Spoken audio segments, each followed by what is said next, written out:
an Unspoiled Network podcast. This is Spoil Me, covering Travelers Season 1, Episode 9, Bishop. In this episode, McClaren is given a mission that does not include the rest of his team.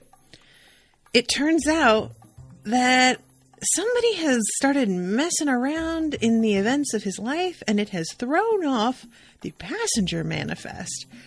Guess who's there that should not be? Welcome to Spoil Me.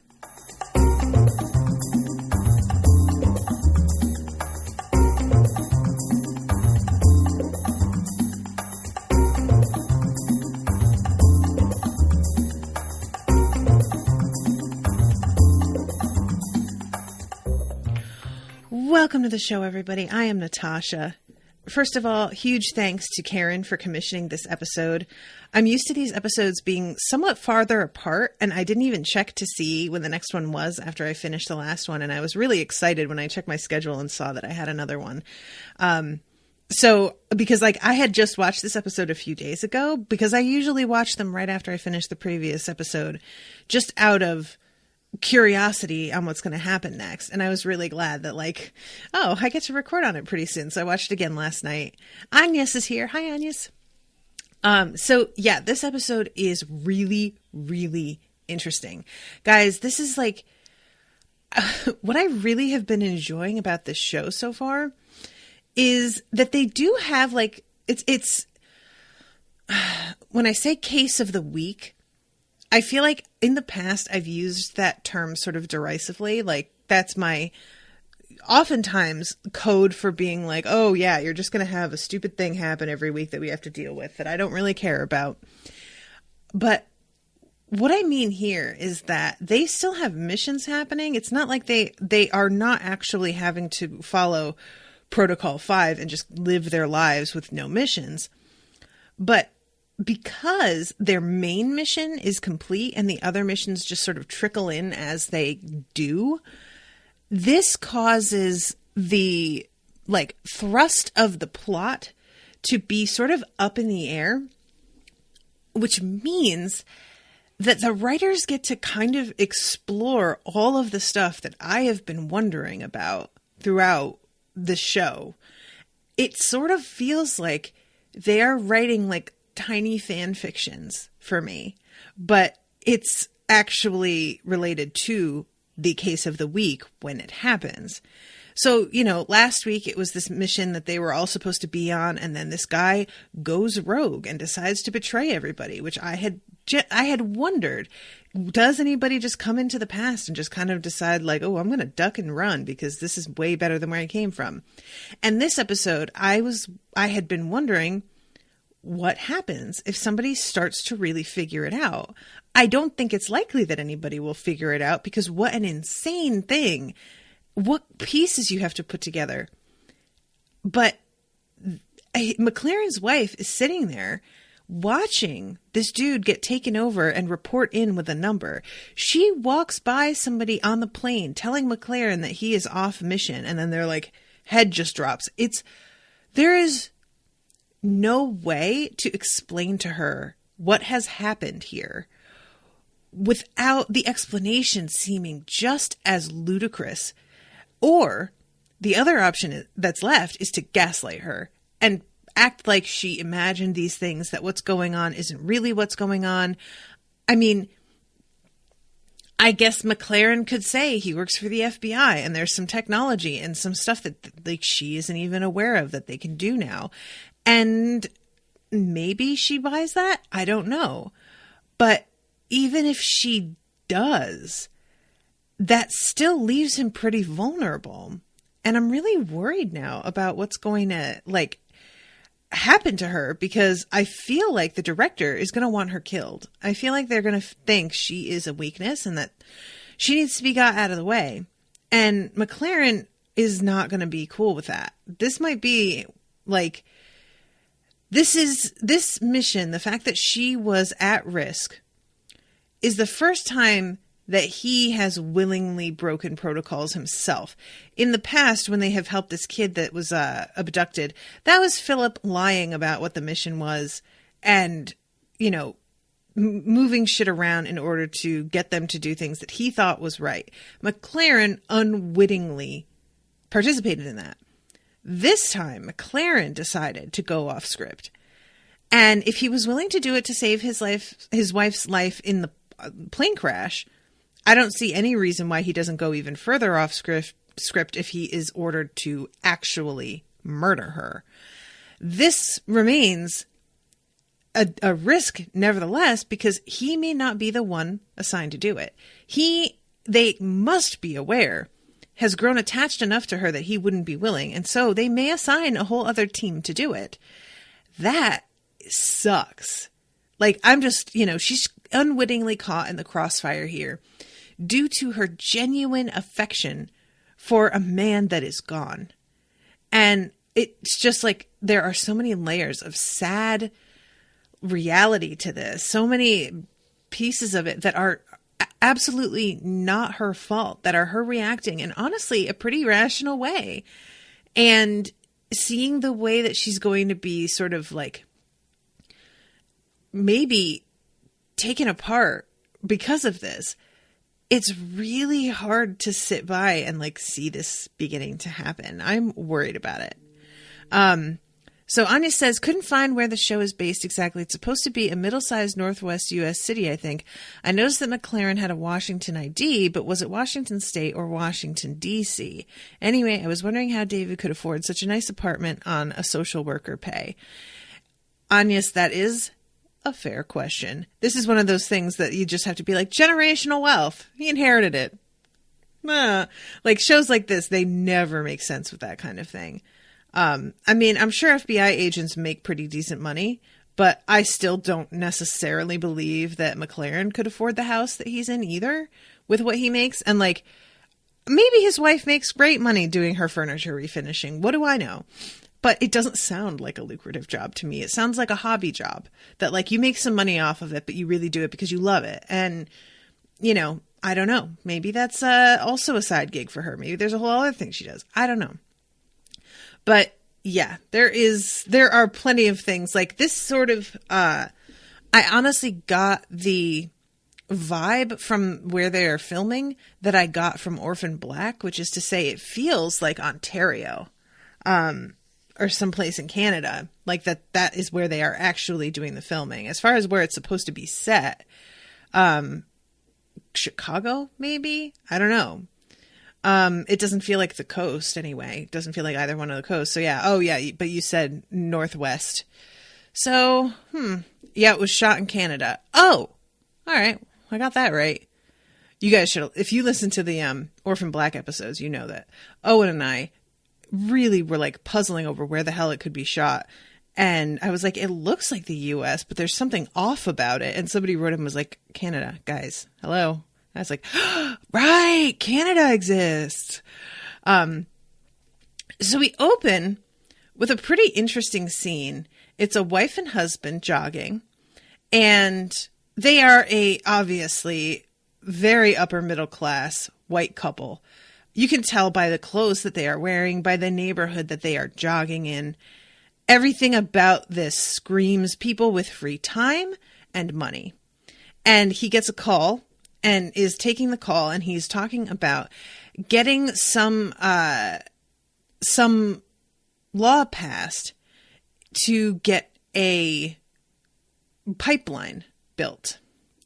And this is, guys, those of you who maybe have not been on top of the news over the past 4 or 5 years, pipelines are bad news, and it does not surprise me that the travelers are getting involved on this sort of thing. Pipelines, like there was the enormous protest in, I believe it was South Dakota, it might have been North Dakota, where there were native tribes that were protesting land that was essentially being like requisitioned to build a pipeline on. That there had been a previous like agreement that this was theirs, and they were sort of like backtracking on it in order to take it back to build on it, which is just so fucking par for the course for us as a nation.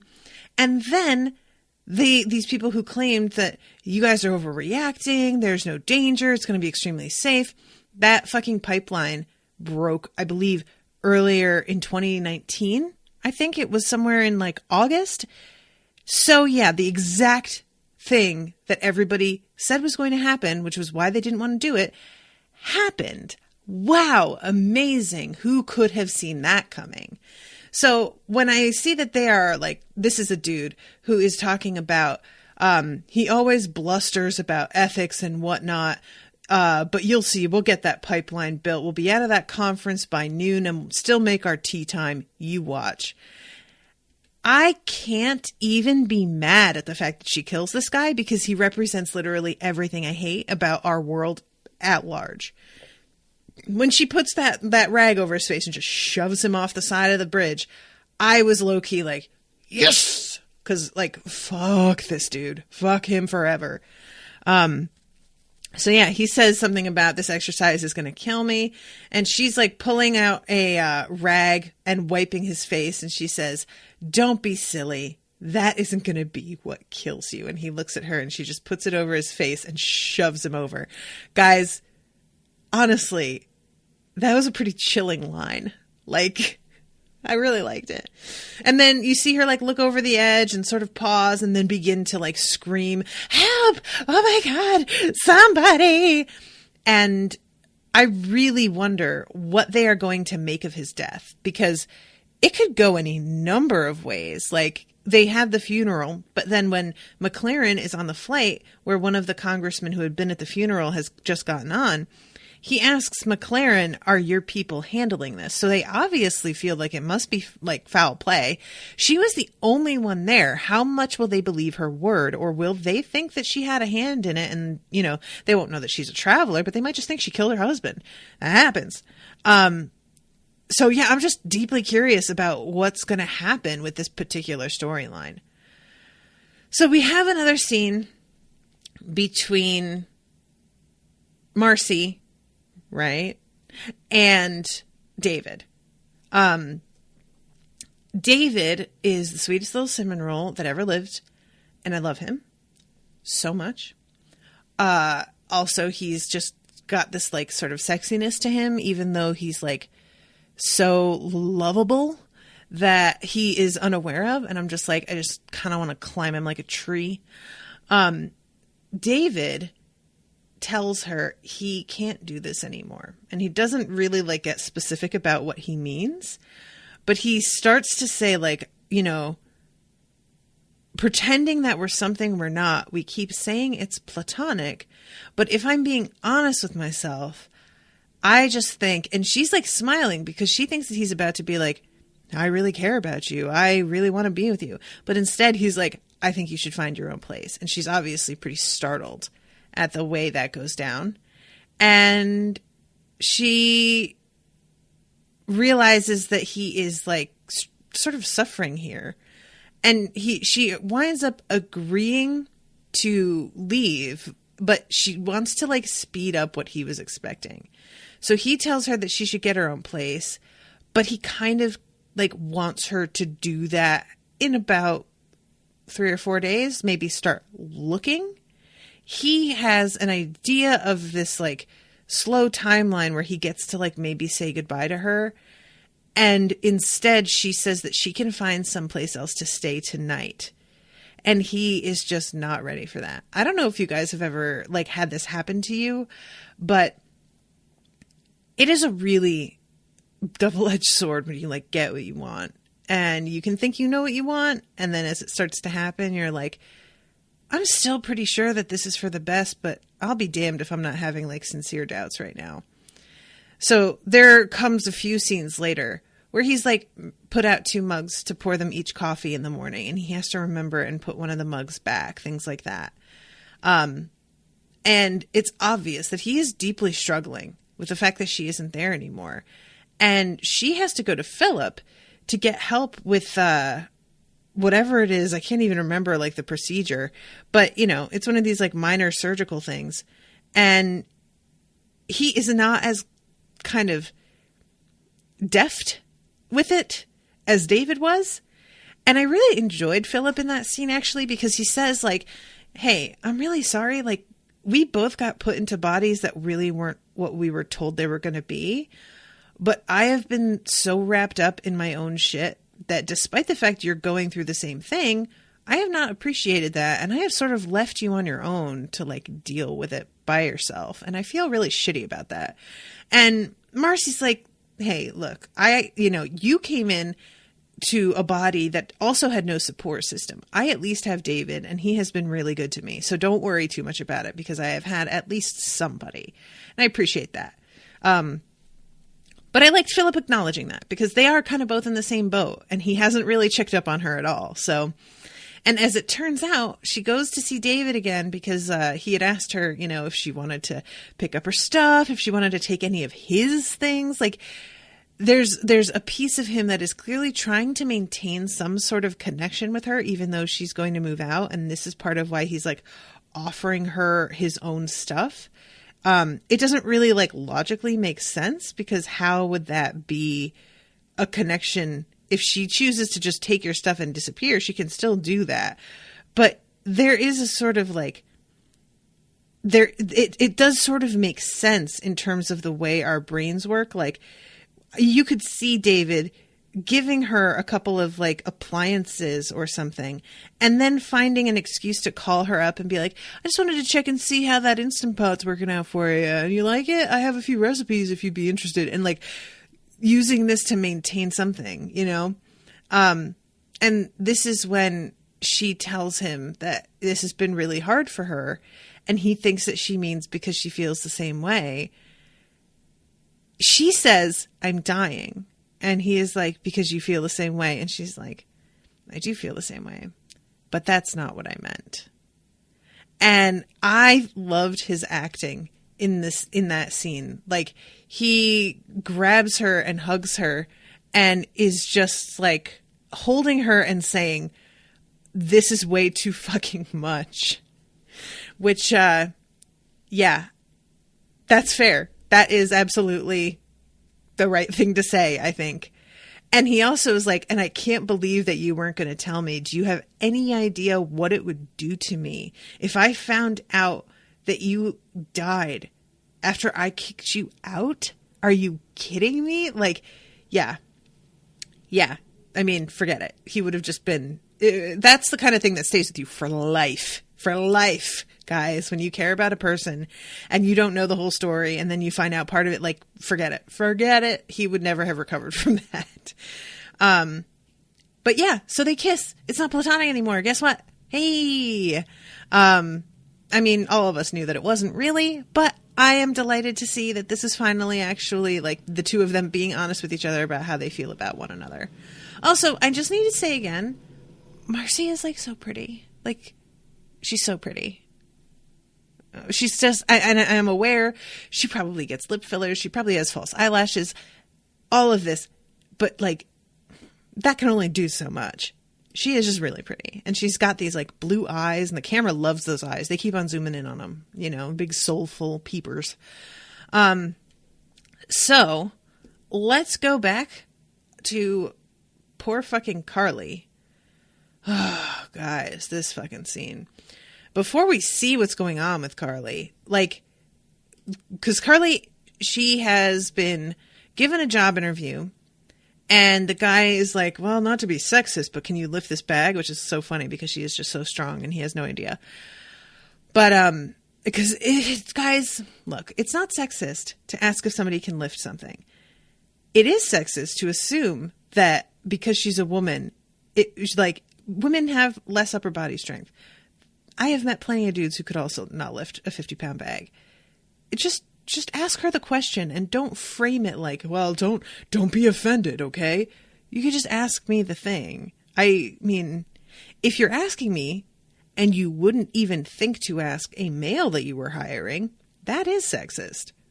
If you were going to ask both of us, then you don't need to preface it with anything. It's fine. But yeah, she is told that she gets to start the very next day. She goes home feeling pretty good about herself. Then there's the whole thing that's going on with McClaren. Her husband shows up at his work and gets in his face outside the elevator banks at his office. This is a really amazing scene. I think I keep underestimating McClaren in terms of his sheer attitude. Like, let's be honest, McClaren's kind of like, he's kind of a bitch. And I mean that in like a really good way. Like McClaren, I sort of think of him, because he's the one that's in charge, as being really sort of sedate and like by the book. And he's by the book in terms of exactly how he follows the rules. But in the way that he chooses to talk to people, he is aggressive. And I'm here for it. Oh my God. This whole scene, I forget her husband's name, but he comes and likes talking to him. Carly and I had a fight. We split up. You swooped in, had some fun with her. McClaren's like, some fun with her? And then a bunch of people walk by and they have to be all like careful about what they're saying. I've seen you around. I'm telling you, she's the mother of my child and I'm trying to get my family back together. But if you're in my way, and McClaren just says, actually, you're in my way if you wouldn't mind pressing down. Do you think this is funny? No, I think it's pathetic.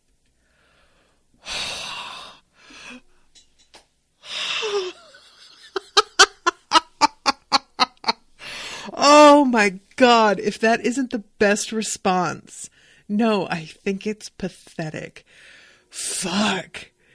Like, I love it. I love it so much. And he says, I have interviewed her on official business, during which time the bruises on her arms and her forehead were pretty goddamned unmistakable. And he says, accidents happen. And McClaren says, not anymore, they don't. So then this dude decides to change tacks and be like, oh, obviously you don't respect me. Obviously me appealing to you as a man, that's not going to work because you don't really see me that way, which, like, low-key, you're not, dude. So what he decides to do then is to threaten McClaren with telling his wife. And, you know, McClaren maybe should have seen coming that this dude was absolutely going to do this, but that does not mean that he predicts she's going to follow him onto the plane. So he says, you know, if you were smart, you'd realize that Carly's not going to put up with an abusive, alcoholic, loser beat cop anymore, and you'd move on. I can't get over how, like, cutting this all is. It is so good. Like, he doesn't even have another line. He doesn't even say anything in response to McClaren. He just sort of like nods because he's clearly made up his mind that he's going to go talk to his wife. But what else is there to say? Ooh, I love that. I love that whole scene. It is so satisfying. And like, yeah, he does wind up going and telling McClaren's wife, and it does wind up being an issue. But one could say that the way that she like sees what's actually going down with McClaren, she might feel like, I mean, it's clear she says to McClaren when he discovers her on the plane, she's like, oh my God, this is so embarrassing. I'm hoping that like renews her faith in him, unless he decides to just tell her about the fact that he's a traveler, which I don't know what the like protocol is for that. I assume you aren't, like, that's just a flat out no. Absolutely not. You never tell anybody. I don't know if he can make it, like, it feels as if the travelers are unable to keep secrets. And what I mean by that is not that they are like, oh God, you guys go and tell everybody everything. I mean, McClaren has decided to do something other than what was in the missions that he was assigned on the plane. And there's immediately a person dialing in telling him you're off mission, which leads me to believe that either the comms that they wear are hooked into a main system, which everybody can listen to, or there's like another means of tracking everything they're doing? Are they able to see through their eyes? Is it just sound? Because sound is plenty. I mean, he could send her messages via like typing them out, I guess. But I really don't think he can tell her easily without them realizing that he has told her. So that feels like, I don't know. I just don't know what he's going to do. Okay, so we go over to Trevor. And Trevor has this kind of confrontation with his dad. And it was actually kind of sweet, honestly. His father is waiting for him to talk to him about the fact that he missed his exam, that everything is going wrong, that, you know, they want to suspend him, and also they don't know if he's going to graduate.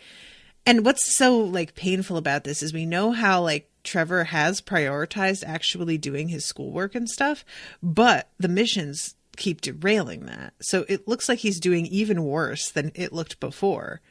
And his father is just basically like, dude, what the fuck are you doing? And this is kind of like a one-sided conversation at first, but he tells Trevor that he's grounded and has to do some yard work. And Trevor and him out in the yard have a talk, and he's like, look, his father says, I can see that things are not the same between us as they had been. I'm not an idiot, and I am really sorry about that, but I'm doing the best that I can.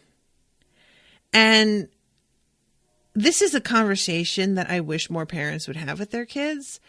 They are afraid, I think, to make themselves vulnerable and look like they don't know what they're doing. And it's understandable. I mean, you don't want to feel like an incompetent idiot in front of somebody who is meant to look to you for advice and guidance. At the same time, when you reach a certain age, you just already have figured out that your parents don't necessarily know what they're doing. So admitting to them that you aren't perfect and that you are aware that you're not is confirming something they have already figured out for themselves. And it's just you proving to them that you are willing to be honest about something that is very clear already. And I think that is respectable. I think that parents underestimate the power of being honest in that way. And saying I'm doing the best that I can, I think that was a good step. I think you can go further and be like, I need to know what you think I should be doing, and have a dialogue with them about because you can be honest about the fact that you're like, I want to make your life better in the long run. I have made certain mistakes. I know what happens. I am trying to keep you from doing the same stupid shit I did. And give them examples of things that you did that you fucked up and why you're concerned about X, Y, Z. That sort of thing, at least for me as a kid, was very eye-opening. Learning exactly what my parents went through around the same age as what I was at. It was a really eye-opening experience. It made me realize in some ways how lucky I was. It made me realize in some ways just like how different things were and are, and that in some ways my parents didn't really understand that. It made me realize that in a lot of ways they didn't understand what I wanted and what I was like aiming for in my life, and that they had been trying to accomplish something very different, and they think that I am also trying to accomplish that, and I'm not. And no wonder my actions don't match up with what they expect it to be. So I feel like this conversation could have gone further, but it's a start, and I appreciate his dad like making the effort, you know? I'm weirdly invested in Trevor's relationship with his parents. I really am. Like, I'm pretty invested in everybody's relationships with everybody except for Carly's, because he's trash and she needs to ditch him. But I recognize the fact that she doesn't really have that option. The only thing that she could do is like completely reassign herself somehow, get a new name, and just flee. And there's no way for her to do that like within the same city. He would figure out where she was. He's a cop. There's just not going to be a way to hide unless she relocates to like another state, you know? So Carly, it's like, I'm not invested in Carly, but I have been watching other people's relationships and wanting them to repair them. And Carly's is the one that's the most frustrating. And in a lot of ways, that's brilliant because, guys, this is how abusive relationships are. When people are just like, just leave, they don't see all of this shit that happens. When somebody is abusive, they have already, by the time someone has gotten usually afraid enough to leave, so much has happened that they didn't even perceive at the time that they are now going to have to basically take on a full-time job just to get into the position where they are able to leave. And what I mean by that is an abuser isolates the person from all of their friends and family so that when they reach out and try and get help, people don't want to help because they feel frustrated with this person. They feel like, we're not even really friends anymore. What are you doing? And they will take control of finances. They will take control of bank accounts. And so if this person tries to go, they will just have them like empty out the bank account so that they don't have access to money. Or they will like take note if that person keeps making cash withdrawals and tries to put them somewhere else. They will, like a lot of people who are abused, will set up secret separate bank accounts. And my mother did that with my father because there was a part of her that was like preparing to leave and he had complete control over the money. Just a bunch of different factors like that people don't understand as being incredibly effective in getting somebody to stay put. And what he winds up doing here, he puts it on Carly's record that she assaulted a police officer. It's absolutely disgusting because he is unwilling to face what he did to her. He is calling her out for her abuse without actually acknowledging what he did to her. And she tries to tell him, the night that you bashed my head into the counter, and you see him sort of like look away from her, like, I can't believe that you're bringing that up. There's a tiny bit of shame in there, but mostly it's irritation with her. She explains to him that she was going to reach into the drawer and grab this gun to defend herself, and that he was going to be too fast and too strong, and he was going to wind up killing her. And of course, he doesn't believe that that's what would have happened, because why would he? Because he really doesn't see himself as having done anything wrong. He sees himself as somebody who's doing his best also, but like, you know, just has occasional lapses. And we all make mistakes. And it's like, he is just so unwilling to face up to what he is. And I really wonder what was going to happen after he killed Carly. Like, in the original timeline, before a traveler took her body over and he killed her, was he actually like put on trial for murder? Because he's a cop, and I feel like there would be a lot of ways to get around that. I feel like there's any number of stories that he could have told about what happened here. And I really, really wonder about that. But what Carly decides to do once she goes back to the garden center and they make it clear that now she has a record and they're not going to hire her, and the guy who like is talking to her is really so shitty about it. She says, "You don't understand. He's the father of my child." And the guy interrupts and says, "How does that make it better?" And I'm like, you don't understand the context of that, dude? Are you kidding me? But of course he doesn't, because he's a fucking guy. And guys don't understand how that shit works almost ever. She goes back and talks to her husband again, or I guess boyfriend. Not even that. Baby daddy.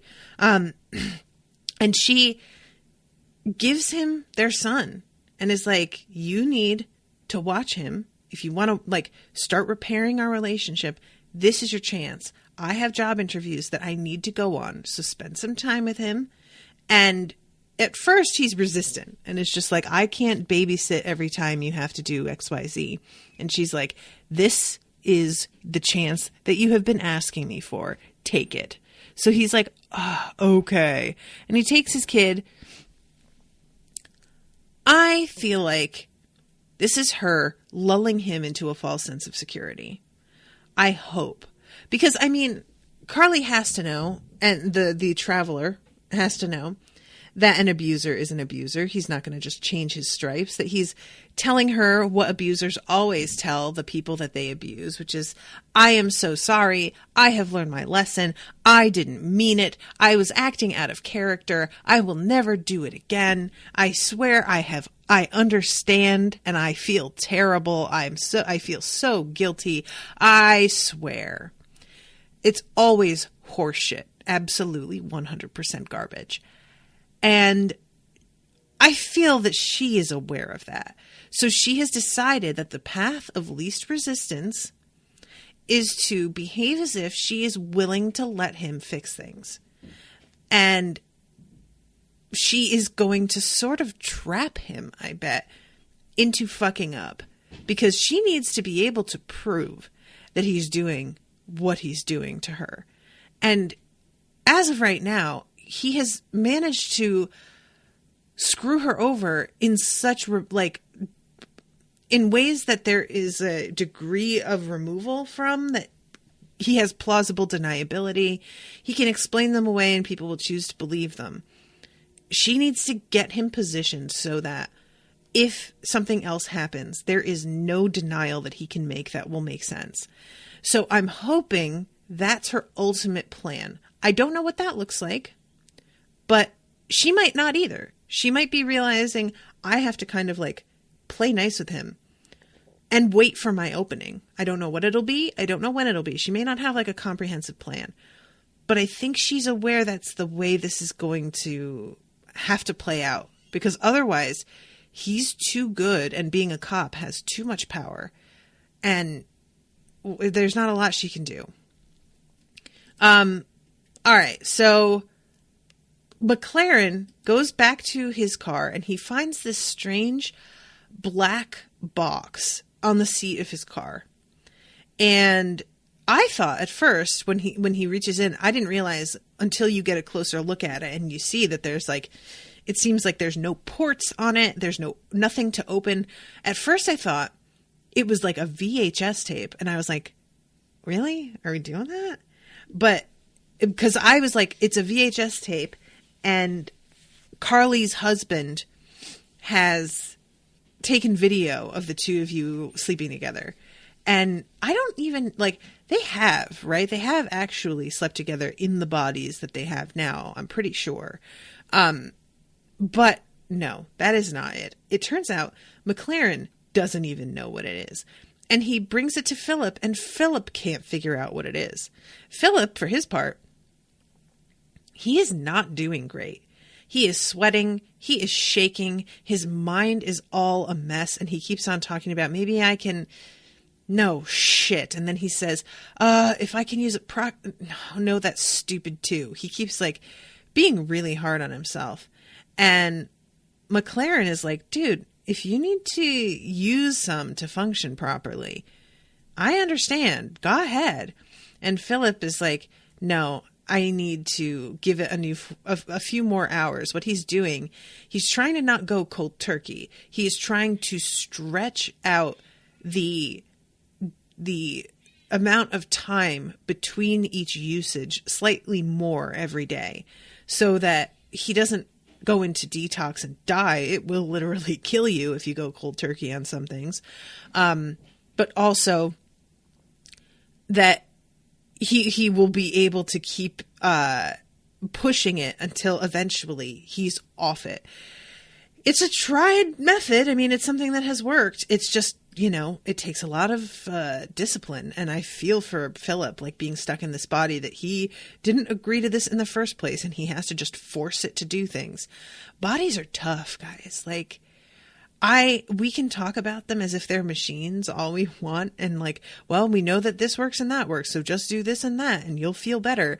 And it's just, there is so much more going on there. And it's just not that simple. It's just not. If it was, those instructions would work.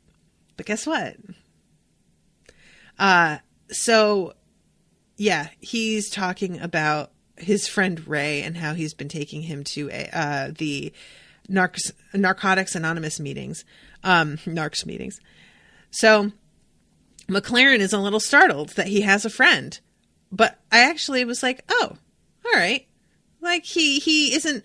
I expected McClaren to maybe be a little bit disapproving, almost to just be like, "Hey, are you sure you want to get a person involved with this?"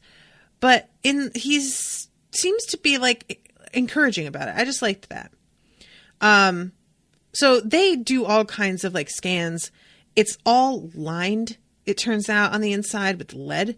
So it's very clear that whoever sent this really wanted to keep this mission a secret from McClaren himself. So we have this McClaren picking up a woman, a traveler. I don't even know if he knows that he's picking her up. Does he? Or does she just get in the car? But she is all dressed in black. It took me a minute to recognize her, but she is the woman from the beginning of the episode who killed her husband. And she gives him his mission. She gives him a photo of Congressman Bishop and tells him, "This is your target." And you hear him be like, "Target? What?" And she says, "Well, that's the word the messenger used. I don't know. You will be seated next to him on an airplane." And he's very taken aback at the fact that he has to, first of all, get on a flight that same day. And Anya says, "I didn't realize it was her." Yeah, because like later on, Anya, she says something because McClaren's like expressing some frustration about things related to his wife. And she says, "At least you weren't ordered to assassinate her." And he says, "What the fuck does that mean?" And she says, "I just came from a funeral. What do you think it means?" So yeah, she's feeling a little salty herself. Like, I think that maybe she got, I don't want to say necessarily like she loved the guy, but it seems like she got a little bit attached to him. And the fact that she had to kill him was maybe a bit harder for her than it looked like when it happened. She has managed to remain pretty detached, and she does it throughout this scene as well. She has a certain like professional distance, you know, but there's a tone when she says it that makes me feel like she resents it a little bit that she was asked to do this. But yeah, McClaren has never been on an airplane, and he is just feeling like really unsure about it. And it's sort of precious. I don't know. I really like it. I thought it was cute that he's so nervous about it. And she tells him that he has to bring the case with him onto the plane, and that once they are in the air, he will be informed of its purpose. To which he's like, "I need more than that." And she's like, "Tough. I don't have any more than that." And I don't know. I found this whole exchange really interesting because of the way that there's a certain amount of like tiredness to her demeanor that makes me feel that she has been here a minute. And this is when he gets a call from his wife, and she is obviously, she's been told clearly about him having an affair. And when he tells her that he has to get on a flight, she hangs up on him. And he is just like, "What the fuck?" Because he doesn't understand what's going on, why she's like acting so urgent about this. It's clear they have never had an interaction that's had this sort of vibe to it, and he doesn't know what to make of it. So then he goes and gets on the plane, and he is seated next to this fucking blowhard dude, Bishop. And I was really relieved that it turns out the travelers want to save Bishop because they want to take his body over. I am interested in earlier on in this episode. I should go back and like read it because somebody says, "Oh yeah, he's always blustering about ethics and the environment." But were they talking about Bishop? Because I think he used the man's name, but I just don't remember what it means. But yeah, he says something. He's on the phone and he says that he just left the funeral. And then he says, "Yeah, you know, I'm ready. I've already spoken with the board. Hayes' death shouldn't hold up our plans at all. We'll get the bill signed, have the pipeline flowing in no time." I assume that he isn't the guy that they were talking about because he seems on board. But yeah, I thought that they were like trying to save this guy for, you know, because of the fact that he is going to be like instrumental in helping things. But once he started to talk, I was like, well, he doesn't sound like he'd be a help. He sounds like he's in on this badness. Of course, still not thinking about the fact that they're taking people over to try and fix things. So I can't imagine what his colleague that he was just on the phone with is going to think when this dude who assured him, yeah, I'm ready, we'll have the pipeline flowing in no time, suddenly turns up and is just like, you know what? No, I changed my mind. I'm not agreeing with you on any of this. Like, that's going to be a bit of a shock. I wonder if they'll be able to like put that down to his being in this, you know, plane crash and him suddenly having like a change of heart because life looks different when you've almost died. And all of a sudden he understands the value of things that he didn't before. I guess that's a pretty convincing, like, you know, near-death experience. That's probably like the best possible motivation for a total about face in policy. I guess. But the fact that, yeah, I was so stupid thinking about how this could possibly work because I was like, well, they're going to save this guy because he's going to help, and not thinking about the fact that, like, if they save this guy with some crazy tech that doesn't even exist yet, do you think he'll be a little bit clued in on the fact that travelers exist, Natasha? Like, obviously they're going to have to turn him into one of them. They're going to blow their cover like that and then just let him go on his merry way as a regular old congressman. Duh. But I was way too stupid to figure this out. So McClaren is like, it's so funny because he keeps looking over at Bishop with this sort of expression on his face that, like, he really obviously does not think much of this guy and does not understand why this is his assignment. Like, you can just see all over McClaren's face that he's just kind of like, all right, I don't like this. I don't like this guy. I don't like this mission. I don't like any of this. So he winds up connecting with everybody on the comms, and he asks them about, like, the fact that he is on this flight and what does this mean? And it's a real moment. You see Philip hear the flight number, and Philip just sits up and is just like, wait, what? Hold on a second. That flight is supposed to be, that's the one that's like fucking crashes and literally everybody on board dies. It's just, I really, really enjoyed the whole reveal here of what's going on. Because when they use the word target for Bishop, then I was like, do they just want him to kill him? Like, how does he kill him with this device? And then I was like, maybe this induces what looks like a heart attack. And it's like, seems like a natural cause of death. But I thought it was weird that they wouldn't tell him until he was up on the plane. You know, like, I was just very confused about all the ways that this could work. And then when they say, oh no, this flight crashes and everybody dies, I was like, oh shit, oh shit, oh shit. So they are talking to him about what the fuck this means. And, you know, obviously McClaren is starting to panic a little bit as he realizes that shit is like a lot more serious than he thought. And I'll say right now, guys, that Trevor had said that he would go and sit with his dad and watch golf. And when I realized that Trevor was going to have to maybe bail on that in order, like, to be part of this conversation, I felt really bad about it. I was sad. Like, I really want him to work things out with his parents. So it turns out that that his wife has gotten on the flight thinking that he is going to be here with a woman. And she is peeking up front, trying to spot him with this lady. And she sees that he is with some portly old white dude and seems to realize, like, oh yeah, that's part of the FBI thing. I am totally wrong about this. And he spots her peeking out and comes up to her and is just like, what the fuck are you doing here?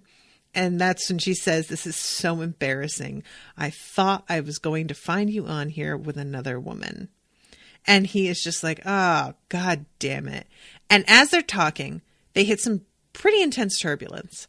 And one of the flight attendants comes up to him and tells him to sit down.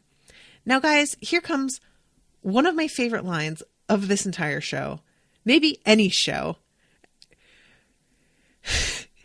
She comes up to him and is like, hey, you need to sit down. The seatbelt sign is on. We need you to take your seat. He says, just a second. She says, no, now, sir. He says, I'm a federal agent. And she says, well, I'm a flight attendant. Oh my God. I loved it. I loved it so much. She's just like, yeah, congratulations. We're not in your house anymore. We're in my house. We're on a fucking plane. Sit the fuck down, you arrogant, annoying piece of shit. And I just love her so much. Yeah. And I'm a flight attendant. Go back to your seat. I'm not asking again. And it's great because this is the second time that somebody has tried to use what they do for a living as like a means of shutting her up and assuring her that they don't have to follow the rules. Because Bishop earlier, when she was like, you need to get off your phone, he's like, I'm a U.S. congressman. It's fine. To which she very diplomatically replies, it's a privilege to have you on board. Turn off your phone. Wi-Fi will be engaged once we're in the air. And I was like, oh, you are a champion. I would not have handled that as well. So he goes and sits down and the turbulence begins to get worse. And he's trying to on his comm and he doesn't have contact because apparently at this point they are like too high up. So they're like trying to dial into him and give him instructions. And finally they are able to get through and tell him that that there is smoke because he sees the smoke coming from the back. He is like, what am I supposed to do? And they tell him that he needs to tell the pilot that they need to stabilize and keep climbing. Apparently he is asking Philip to tell him as much as he can about the flight, about the crash site, because they are trying to estimate where they can stand, which part of the plane suffered the least damage. They mentioned that the tail was the only part that wasn't completely destroyed. And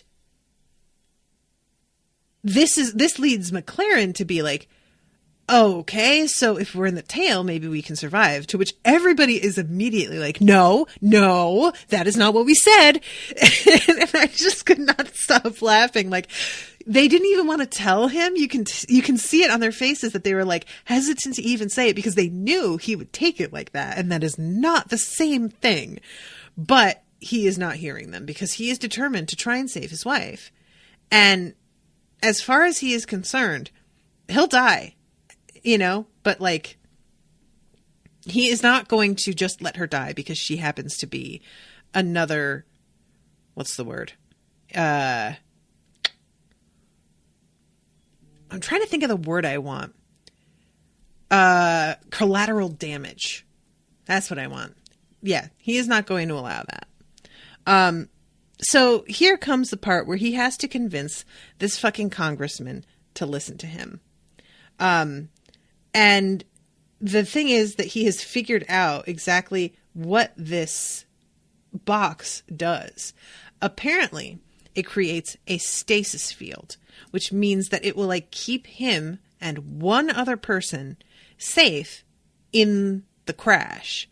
And he is trying to find a way for them to expand the stasis field so that it will hold more than two people. All he wants is to save his wife. That's like, he's not even trying to save the entire flight. And they begin to realize that he was not given the details of this mission because they knew that he was just going to try and save the whole flight. They knew that he was going to try to do more than he was told because he already has a history of that so far. And he has not been on mission for very long, but he's already gone off mission several times. So they like, meanwhile, I should mention that the entire team is already in the car heading toward where the crash site is. So they're trying to like get out ahead of this. So McClaren turns to Bishop and is explaining to him, you need to do what I tell you. And Bishop is struggling, like, who the hell are you talking to the whole time when he's on the comms, like arguing with him about this, like, this box and what it does. The whole thing is just really, frustrating because we know that like Bishop is just incredibly lucky, but he is being such a shit about it. so McClaren is explaining to him until finally he gets irritated with Bishop and tells him, everybody here is going to die. For some reason, you get to live. So just be grateful and humble and get off your ass and do what I say. And I was like, yeah, I heart this entire conversation. I am here for all of it. So he gets up, he pulls Bishop with him, and he grabs his wife's hand as well. And he tells them exactly how to use this box, that, once this goes down, you're going to have to press this button. And it's a really weird, this box is just, it looks like almost like a Mac Mini, if you guys know what I'm talking about. There's something about it that looks weirdly familiar to me. And it has this little screen that pops up. It's the whole thing is really interesting because it's close enough to our tech that it doesn't feel completely outlandish, but it is different enough that you are just what is going on here though? And as he's leading his wife toward the back, there is a woman that is sitting there. And she says, Traveler 3468, you are off mission. And then immediately her eyes roll back and blood starts pouring out of her nose. Now, this is not, it's been mentioned before that children are the only ones that they use as messengers because their prepubescent brains are still malleable enough to handle the information coming in without damage. So clearly, they're just using whoever at this point because they know everybody on this plane is going to die. So this woman, they're just killing her a little bit early, but they know she's going to go anyway. Normally, she wouldn't be able to deliver this message at all. Because when I saw her eyes roll back, I was just like, wait, what happened? That's not what happens when somebody gets taken over. And then I was like, oh, but they didn't take her over. They just sent a message. So yeah, McClaren gets them back in the, and together and explains to them about using the device, hold it down together. And she says, where are you going? And I'm like, yeah, if I was with my husband and he was giving me instructions and he decided to walk away in the midst of this plane crashing, I would be freaking the fuck out. I would not be okay with him saving me and some rando that he's working with today and allowing himself to be probably killed. She has to know that that is what is on the line here, So we see McClaren and he is opening up a, the door into what I guess is the fuselage. I'm not sure exactly what you call this section, but he's climbing as far back into the tail of the plane as he possibly can. And you see everything really starting to go haywire on the plane. And all of these people, you see the poor stewardess. Guys, she did not deserve this. She was a champ. And it's just bumming me out so much that she's going to die. And honestly, the plane crash is done pretty well. The CGI of it coming down, I was impressed with how well this was done. So yeah, it comes down and it is a pretty spectacular crash. It is what it is. And our team is already there waiting and they go sprinting towards the plane. And his wife and the senator or congressman, they are in this weird blue bubble of light in this trench. They managed to make a completely different landing to the rest of the plane and leave a totally different landing trail. And I am dying to know what people who investigate these kinds of crash sites will make of the fact that this huge furrow in the ground is here, looking like there was a piece of debris that fell, and yet they will not be able to find said piece of debris. And how will they explain these two having survived this? Somebody's going to have to explain. So Carly thinks that she's going to find McClaren in the stasis bubble, but when it parts, they realize that it's just the congressman and his wife, who are both, by the way, out, and they need to use some paddles and electroshock the two of them back into life. And the congressman is like laughing because he's okay, but then he starts sobbing, crying. And I love the look on Philip's face as he realizes who McClaren's wife is, like that he did that. He's just so... It's sort of blowing Philip's mind, I think, as he realizes what McClaren did. He's just like, oh, damn, I may have like changed shit in the past, but I never did it the way that he just did it. And this is going to be a problem. And then all of a sudden, Congressman begins to scream. And then he comes back to himself and he is talking like a totally different person, and everybody introduces themselves as traveler numbers, welcomes him to the 21st, all right in front of McClaren's wife, who is very obviously able to see something about this is not right. Carly, for her part, is running into the actual flames of the crash site, trying to get to McClaren. The EMTs are already here. I don't know how they got here this fast, but it is McClaren's body that they are taking away. Now, I think those EMTs are travelers who are taking McClaren off for a reprimand because he was not supposed to do things the way that he did them, and he is in big trouble, mister. There's no way that EMTs got there this fast. These have to be people who knew where the site was going to be. They got here when the rest of the team got here. This is bad news for McClaren. He in trouble. That's what I think is going on. And if they have custody of him and he is injured, they could very easily just do away with his wife while he is down for the count. And he'll just have to hope that his team protects her. Or, I don't know what. Like, I don't even know if they would. I don't know. I think they would. I think they would understand that he, like, very nearly gave his life to save her. He would want them to defend her.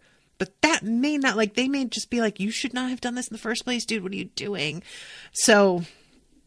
you know, so yeah, that's the end of the episode. I am super duper loving this show, guys. It is just such a wild one. And I just love how every episode there's been a thing that I'm like, well, what happens if this happens? And they go, haha, indeed. And sort of answer my question. So there is another episode coming up on the 28th. Guys, it's only 6 days away. I get to watch another one so soon. I'm so excited. Michael says, just commissioned the last 2 episodes of the season in April. What can you do? Michael, I appreciate you nevertheless. Ooh, Karyn says she just got one too. Yay! Thank you guys so much. Because this show has been super fun to cover. I just feel like there have not been many things that every question I have, they decide to be like, yeah, what if? Let's see. And they just keep doing that. I find it so interesting. It's just fun, you know? And everything, like, the stakes feel very real and you really care about the people in their lives. Like, this is not easy shit to pull off. So I'm just impressed.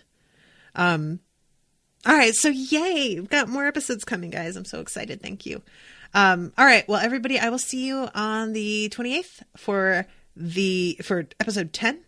And until then, toodaloo, motherfuckers.